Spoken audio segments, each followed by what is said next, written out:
Bismillahirrahmanirrahim. Assalamualaikum warahmatullahi wabarakatuh. Nama saya Mahtumatus Sholehah. Di sini saya akan mempresentasikan tentang sistem pendidikan di negara Jerman. Berdasarkan sejarah pendidikan di negara Jerman, yaitu berasal dari dua sumber. Yang pertama dari gereja dan yang kedua dari negara. Karena sudah menjadi tradisi semenjak awal abad pertengahan bahwa gereja selalu terlibat dalam pendidikan. Kemudian tujuan pendidikan di negara Jerman, yaitu ditentukan oleh negara bagian masing-masing di Jerman. Terus kemudian struktur dan jenis pendidikan di negara Jerman, yaitu ada pendidikan usia dini, ada pendidikan dasar, ada pendidikan sekolah menengah, dan juga perguruan tinggi. Pendidikan usia dini yaitu dimulai pada umur 1-6 tahun.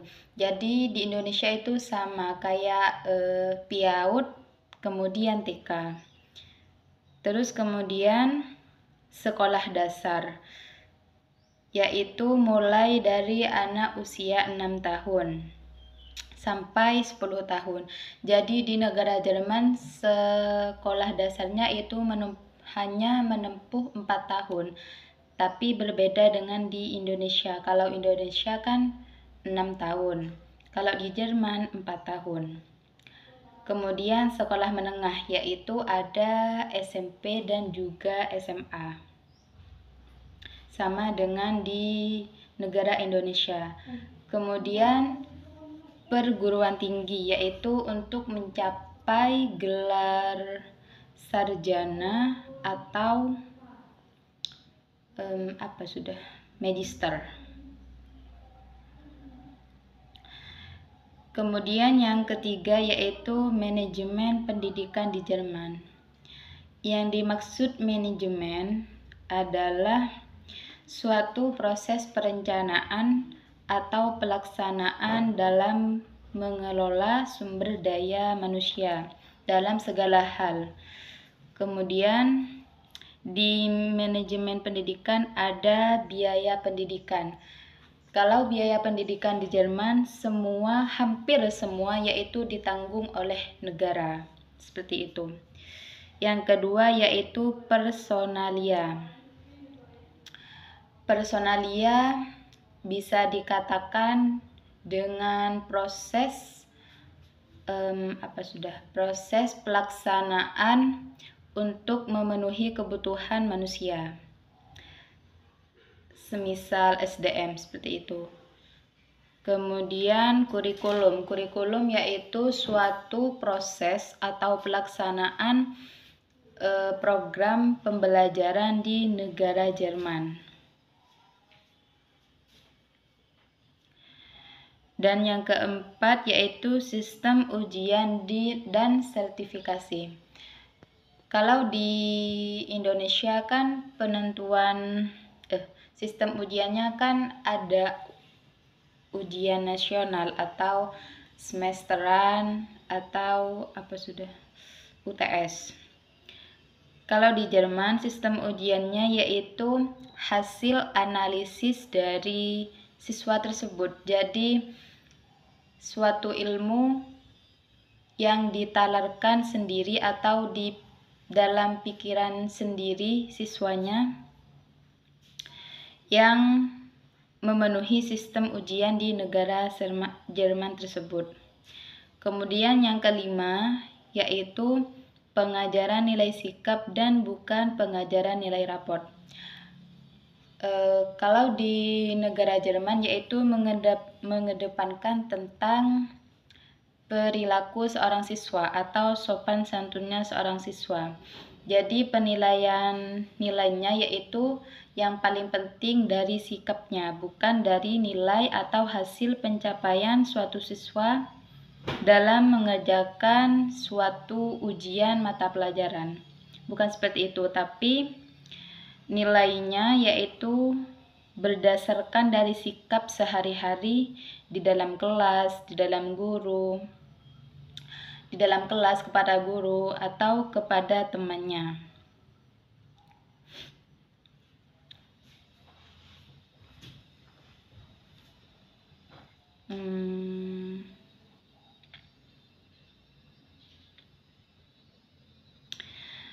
Tujuan pendidikan Jerman mengembangkan individualitas dan partisipasi dalam kehidupan masyarakat, menyiapkan lulusan yang berkualitas. Pendanaannya ialah seluruh biaya personil ditanggung oleh pemerintah negara bagian dan infrastruktur oleh masyarakat. Hal lain yang berbeda antara kurikulum pendidikan tinggi di Jerman dan Indonesia adalah jalur masuknya. Kalau di Jerman, untuk memasuki perguruan tinggi, yaitu ditambah hasil dari pendidikan menengah seperti dari SMA, itu suatu persyaratan apabila untuk memasuki perguruan tinggi di Jerman. Dan juga ada tesnya. Jadi suatu mahasiswa baru untuk masuk ke salah satu universitas di negara Jerman, yaitu nilai di pelajaran di sekolah menengahnya harus memenuhi kriteria dari perguruan tinggi tersebut dan juga bisa lolos dalam tesnya. Berbeda dengan di Indonesia, yaitu untuk masuk perguruan tinggi yaitu dapat melalui ujian masuk atau UM tanpa memperhatikan nilai pada sekolah menengah. Jadi kalau di Indonesia itu cuman yang bisa meloloskan suatu mahasiswa baru cuma dari tes yang diberikan oleh atau persyaratan dari perguruan tinggi tersebut tanpa harus memperhatikan nilai yang ada di sekolah menengah. Sekolah menengah seperti SMA, SMP. Tidak memperhatikan. Sekian dari saya, cukup di sini. Wassalamualaikum warahmatullahi wabarakatuh.